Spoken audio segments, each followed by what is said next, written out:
I can make you one promise. This show won't be as ugly as that game.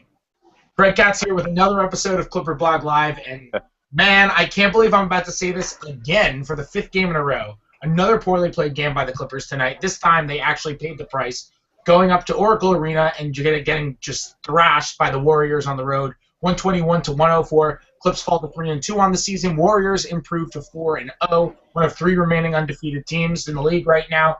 Bad news for the Clippers, though, is good news for us. Up in the Bay Area means we get our resident Bay Area analyst of Basketball Insiders, Nate Duncan. Nate, you got to at least see your Warriors go out there and kill their rival, right? Well, yeah, we shouldn't say mine since I'm from Chicago, so we got to watch that. But it could be my adopted team at least for tonight. I live here. Good to see them play well. It's good to watch good basketball on a regular basis. Yeah, well, okay, I think that hashtag B should be trending very soon. I think that's fine.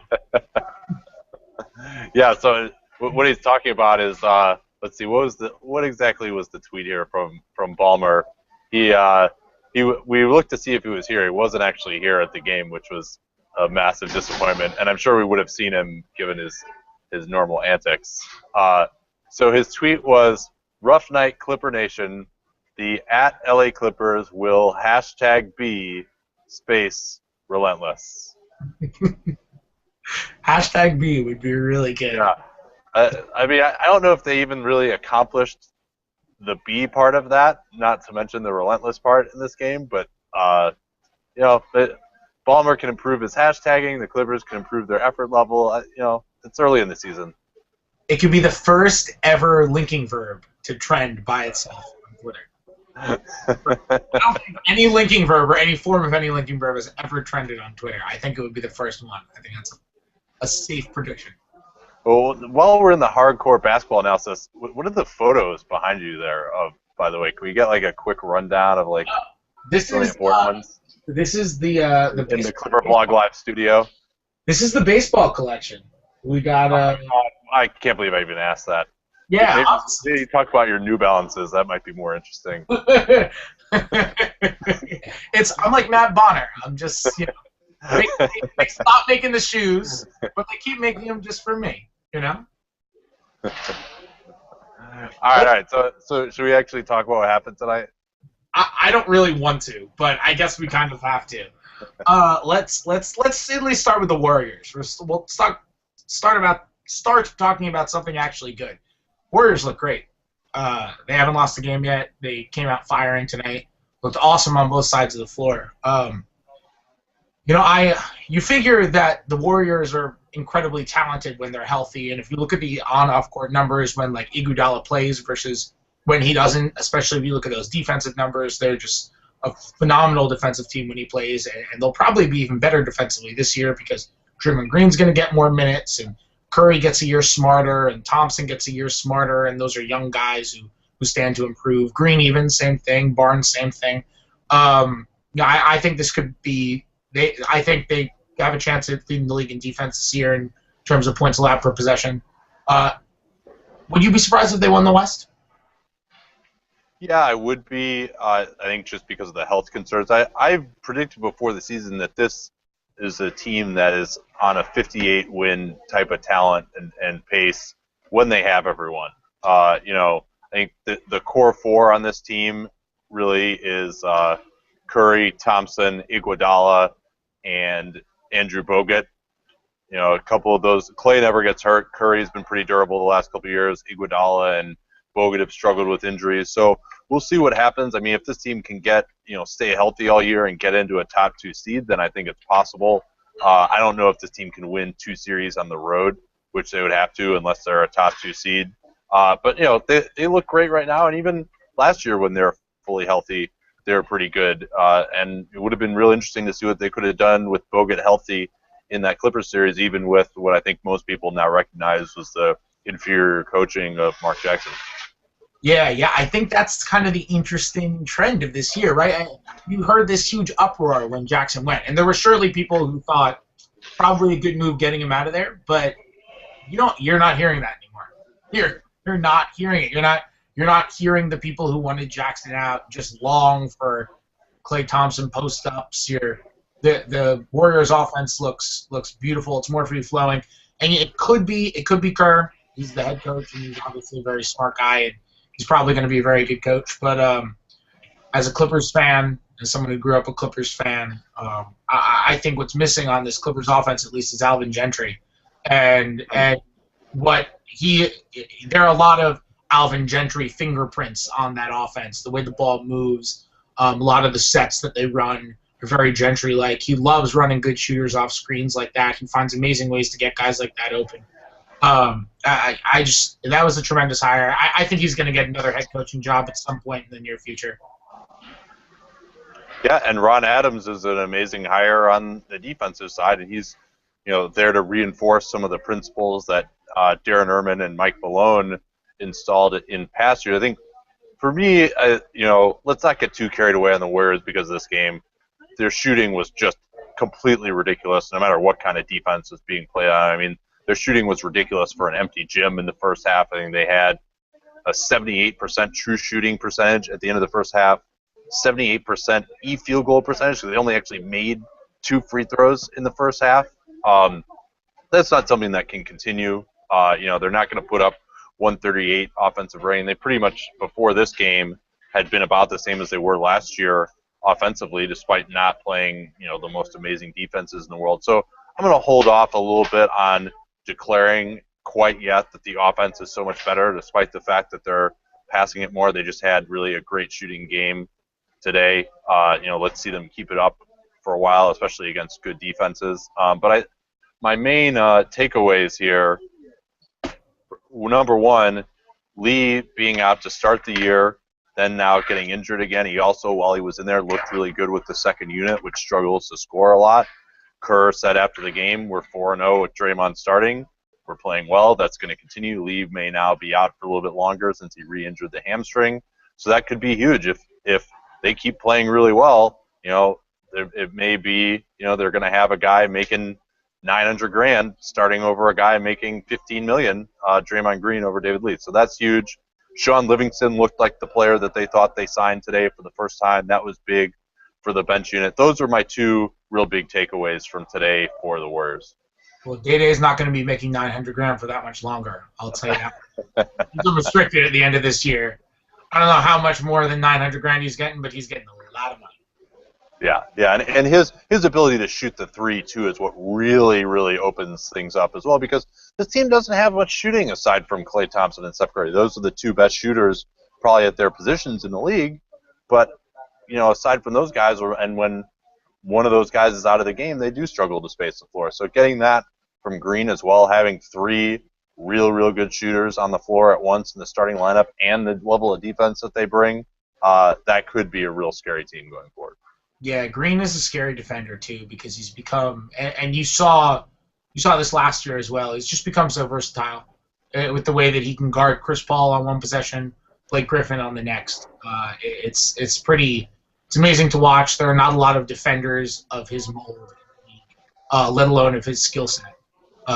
It makes him so incredibly valuable. That's the main reason I think he's really just going to get paid. And Gundy was talking about it in the broadcast tonight that he thinks he's going to get $10 to $12 million a year. Doesn't seem like a reach to me, with the salary cap potentially going up to $80 million in 2016. It seems like a total possibility to me. $10 to $12 million, that's what Van Gundy said on the broadcast? I wrote recently that it's 8. I mean, now if he keeps shooting like this on 3, I think the player that he was last year is worth 8. If he keeps shooting like this on 3s, then 10 or 12. I mean, lockdown defender, power forward who can shoot 3s. Yeah, that's worth it in this new economy for sure. Yeah. Let's unfortunately get to the Clippers. It really just a lot of bad play all around. We're seeing the same issues over and over again. Defensive rebounding, lack of boxing out, poor transition defense in a lot of scenarios, missing open shots, stagnant offense, kind of dependent on mid-range. And when you're playing a defense as good as the Warriors and as disciplined as the Warriors, and you try to live off mid-range, they're just going to throw you into those terrible mid-range looks. I mean, I don't know that they're trying to live off mid-range. I think the Warriors forced them into that probably more so than any other team. I mean, I think there's a couple thoughts, and this is what you get from having the on-site reporter on the show. Doc's comments after the games, he was basically said he equated the fact that the Clippers only had one foul in the first half to a lack of effort, and I think that's probably true. They weren't even close enough to guys to foul them in some respects. I mean, he basically said one effing foul, like, are you kidding me? And so I think that sort of dovetails into the fact, number one, fourth game in 5 nights. Number two, he had talked about early in camp that guys weren't quite in basketball shape. And then you throw in the fact that there aren't that many fouls, and when there aren't fouls, there aren't stoppages of play. They're not that deep of a team to begin with. And so I think they really got run out of the gym as that first half went on. They actually defended very intensely, and DJ was playing very well in maybe the first 5-6 minutes of the game, and then they just completely fell off the rails towards the end of the first quarter, and then and obviously the fact that their bench is playing very poorly right now did not help matters either. Right. It was. I can see. I'm not going to say effort because I guess Doc said effort. I'm not going to say effort because he didn't use character. He didn't use those words. I mean, he also said that his comments were very pointed. I mean, he also said that when asked about what he said to the team, he said very little. They were basically all just like blowing smoke up each other's asses. That's what they're saying. That's what he said after the game. So he made some very pointed comments, like that kind of swearing, like he wants that to get back to the players. And I think though he didn't call out anyone's effort for playing this team right now, he would get swept 4-0. So he didn't say effort, but I think that's the subtext there in some respects at this point. Sluggishness. There was certainly sluggishness. There was a play where there were multiple plays where they were guarding. One really stands out when Griffin was guarding a pick and pop, and he struggled with his pick and roll coverage all year this year. It's been worse than it was in the second half of last season, as has DeAndre Jordan's.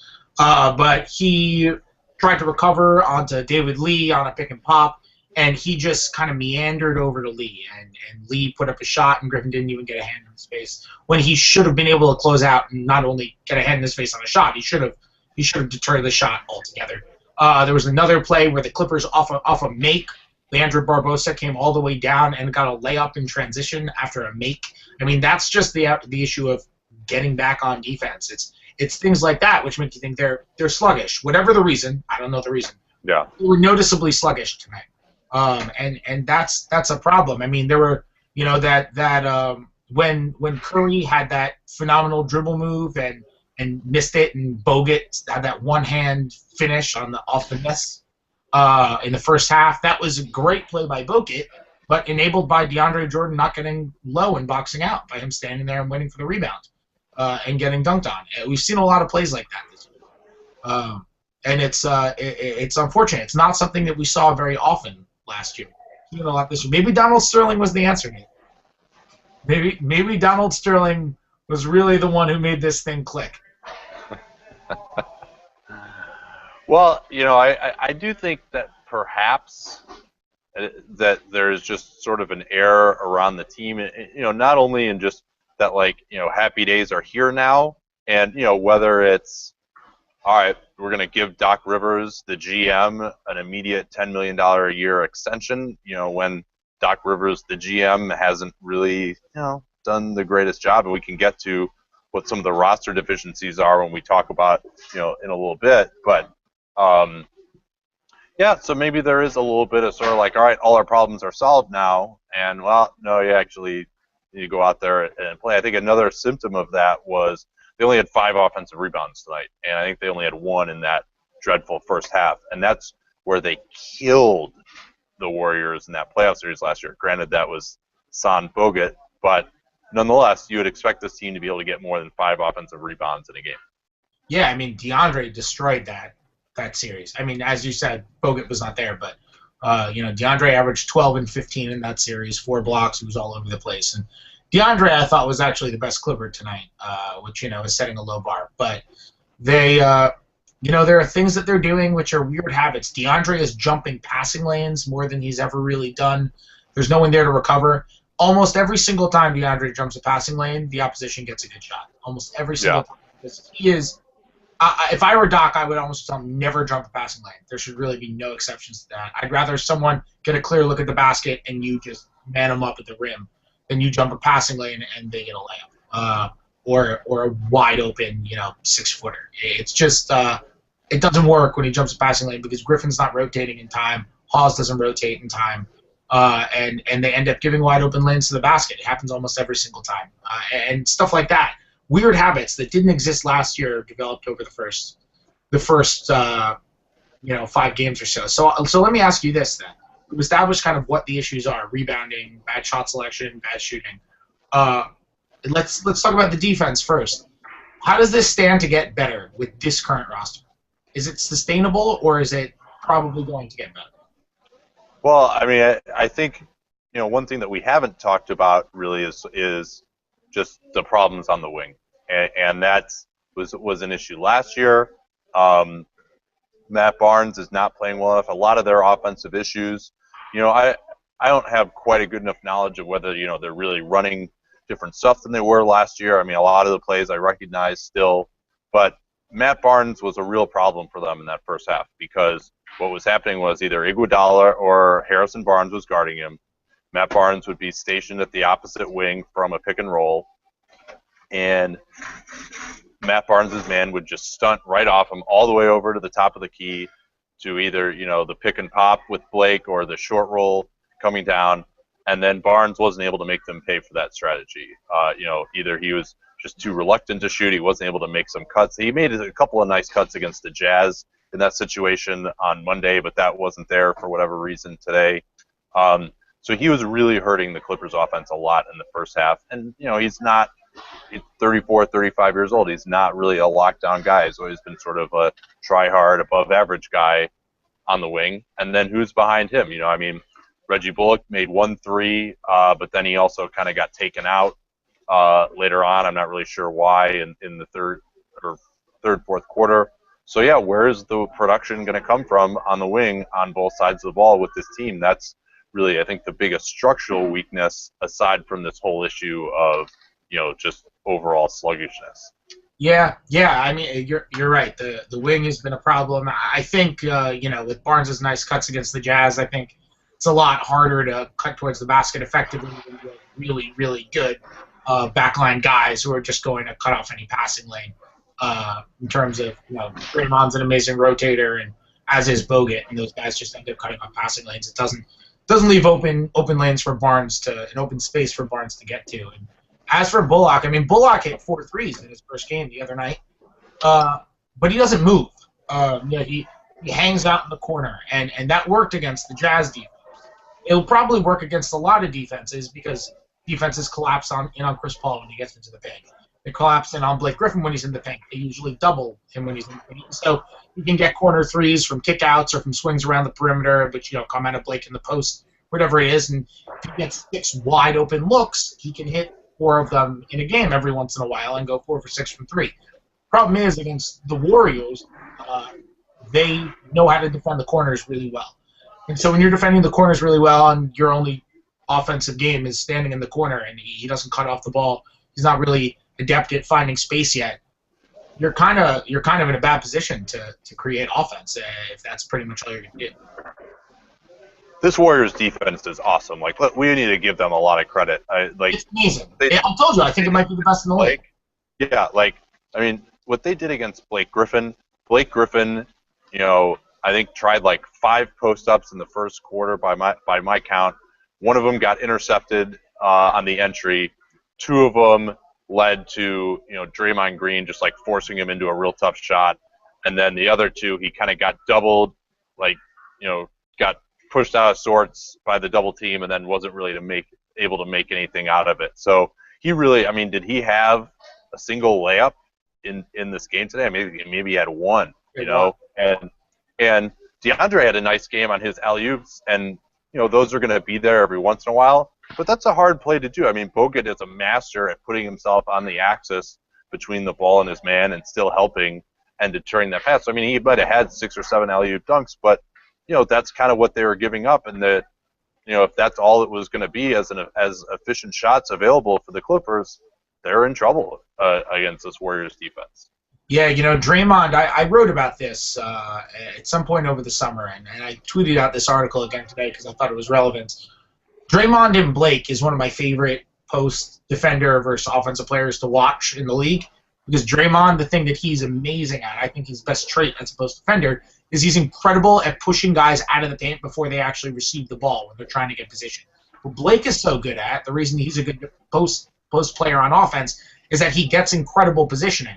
He doesn't have particularly good post moves. That's why people always criticize his post game, because it's kind of ugly and his footwork is kind of off, and he does funky things and jumps out of weird angles, and he's not great in that sense. But when he catches the ball with 2 feet in the paint, then anybody who is skilled can probably become a decent post player, and so he's become very good at that. And so I love watching the battle for the ball with the two of them, and tonight Draymond won it.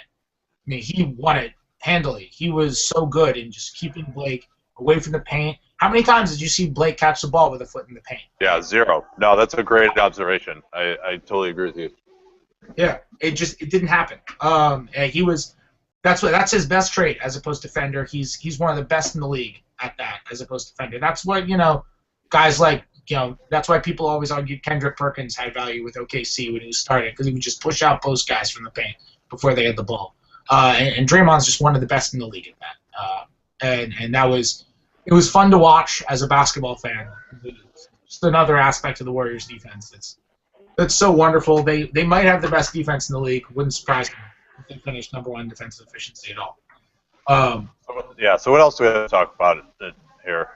Yeah, I want to ask you if Blake's rebounding is funky or not. After tonight, 1 rebound in 31 minutes. He's had one other rebound game in his career. He only played 6 minutes in that game. So basically, in a full game that he's played, he has never had a 1 rebound game in his career. This is the worst rebounding game of his career in that sense. He's averaging under 6.5 boards on the season now in the first 5 games. He's leaking out a lot more, which could explain something on the boards. But have you seen anything fundamentally that could be cause for just a massive drop in his rebounding numbers? Well, I think a big part of it, I mean, today there weren't that many defensive rebounds available, frankly, for him to be getting, because they just didn't miss any shots, especially during the portion of the game when he was in there. But he is spending a ton more time on the perimeter now.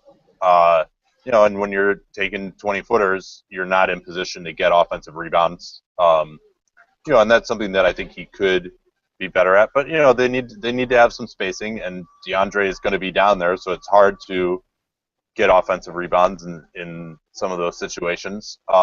That's really all I can point to at this point. I mean, the other thing to remember too is Draymond Green was shooting the lights out, and Blake was guarding him, so he's going to be out by the 3-point line trying to contest shots, guarding pick and rolls, and you're not going to get as many defensive rebounds there either. I mean, I wouldn't worry.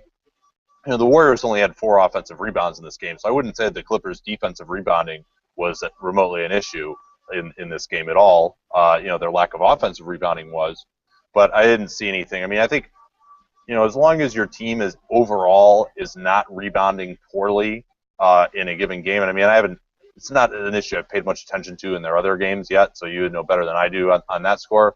But as long as they're not being bad on the defensive boards, then I wouldn't focus that much on his particular individual lack of rebounds. Yeah, I mean, I think the problem is with their wings aren't very good rebounders. I think it's the team problem. Jamal Crawford's awful. J.J. Redick is awful on the boards. Chris Paul's good for a point guard. Point guard rebounding is not making a huge impact, regardless of how good you are, unless you're Westbrook. Yeah, well, so I guess, I mean, what do we think about the Clippers bench at this point? I mean, I think, what do you think of the play of Hawes? Hawes and Crawford are okay. Farmar, I think, has been a bit of a disappointment so far. What do you think of those guys? Yeah, I mean, I think it's probably going to be what it is right now, right? I mean, Crawford is going to we haven't seen a Jamal Crawford 30-point game yet, which we're going to see, and it's going to make everybody feel better about the Clippers bench. and we're going to see it at some point because Jamal Crawford 30-point games happen like 4 or 5 times a year, and they're the most exciting 30-point games in the NBA. I think Hawes has probably been playing under his what he's going to play out the rest of the year. He's probably getting acclimated. I think they're figuring out how to use him too. He's a really good guy to play with Blake on the offensive side. He can pick and pop. He's good to play with DJ also because DJ is a good role man. And so I think in that sense they're figuring out how to use him in terms of their rotations. And once they get that down, I think he's going to be really effective offensively. But after that, I mean, I know it's harping on the past, but I kind of harp back. I go back to that Jared Dudley trade. Chris Dudley. Wow, what a throwback name. Yale alum. I go back to that Jared Dudley trade, and I wonder if Udo's not playing. CDR's fell out of the rotation after 3 games, and the Clippers gave up Jared Dudley, and who has not been very good with Milwaukee, but they gave up Jared Dudley. They gave up a first-round pick to clear cap space to sign CDR and Udo, and neither of them are even in the Clippers rotation. And I'm wondering, it's just kind of a weird way to end the summer. It was weird at the time.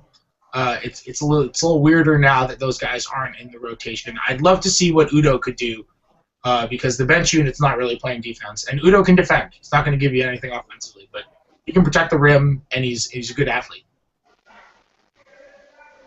Well, so I mean, if you have 3 good big guys like that, what do you really need Udo out there for? I mean, unless you feel like those guys are getting tired or in foul trouble. If those are your 3 best guys, and you're gonna, I mean, I think the one, and he also has no shooting range, so you really would only have to can only play him when DeAndre Jordan is not in the game. I don't think that's really, and he also didn't really look too good in the preseason to me either. So I wouldn't say that's.